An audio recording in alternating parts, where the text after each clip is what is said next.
Hello, എല്ലാവർക്കും പുതിയ വീഡിയോയിലേക്ക് സ്വാഗതം. അങ്ങനെ ഇന്ന് 4ാമത്തെ ദിവസമാണ്. ഇന്ന് വിശാഖം നാളാണ്. ഇന്നത്തെ പ്രത്യേകത എന്ന് പറഞ്ഞാൽ ഇന്ന് തൊട്ട് പൂക്കളം നല്ല കളർഫുള്ളും നല്ല നല്ല ഡിസൈനിലും ആയിരിക്കും. പിന്നെ അതുമാത്രമല്ല, തിരുവോണത്തിന് ഓണസദ്യ ഒരുക്കേണ്ട മുന്നൊരുക്കങ്ങളിലുമായിരിക്കും. എന്ന് പറഞ്ഞാൽ പലതരം അച്ചാറുകൾ, പപ്പടം, ചിപ്സ് എന്നിങ്ങനെയുള്ള സാധനങ്ങളൊക്കെ ഉണ്ടാക്കുന്ന ഒരു തിരക്കിലായിരിക്കും. കടകളിലും വീടുകളിലും കേരളത്തിലെ ജനങ്ങൾക്കുമിടയിൽ ഓണത്തിൻ്റെ ഒരു ആവേശം പ്രകടമാകുന്ന ഒരു നാളാണിത്. അതുമാത്രമല്ല, വിവിധ സ്ഥലങ്ങളിൽ പൂക്കളം ഡിസൈനിങ് മത്സരങ്ങളും സംഘടിപ്പിക്കുന്നതായിരിക്കും.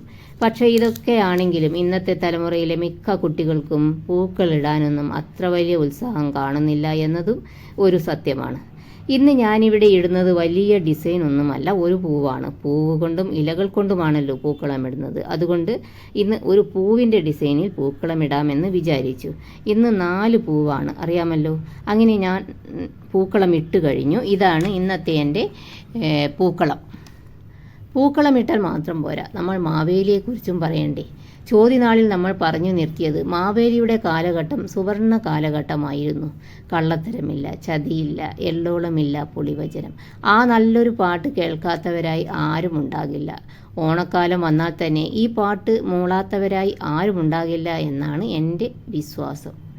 ഒരു അസുര രാജാവായിട്ട് കൂടി മഹാബലിയുടെ മനോഹരമായ ഭരണം കണ്ടിട്ട് ദേവേന്ദ്രന് അസൂയയും ഭയവും ഉണ്ടായി. മാത്രമല്ല, മാവേലിക്ക് സ്വർഗലോകം കീഴടക്കാനുള്ള ആഗ്രഹവും ഉണ്ടായിരുന്നു. ഇനി ഇതിൻ്റെ ബാക്കി വിശേഷം നാളെ അനിഴനാളിൽ പറയുന്നതായിരിക്കും. സബ്സ്ക്രൈബ് ചെയ്യാതെ കാണുന്നവർ തീർച്ചയായും സബ്സ്ക്രൈബ് ചെയ്യണേ. മാത്രമല്ല, ലൈക്കും ഇടണേ. എല്ലാവർക്കും ആശംസകൾ നേരുന്നു. Thank you.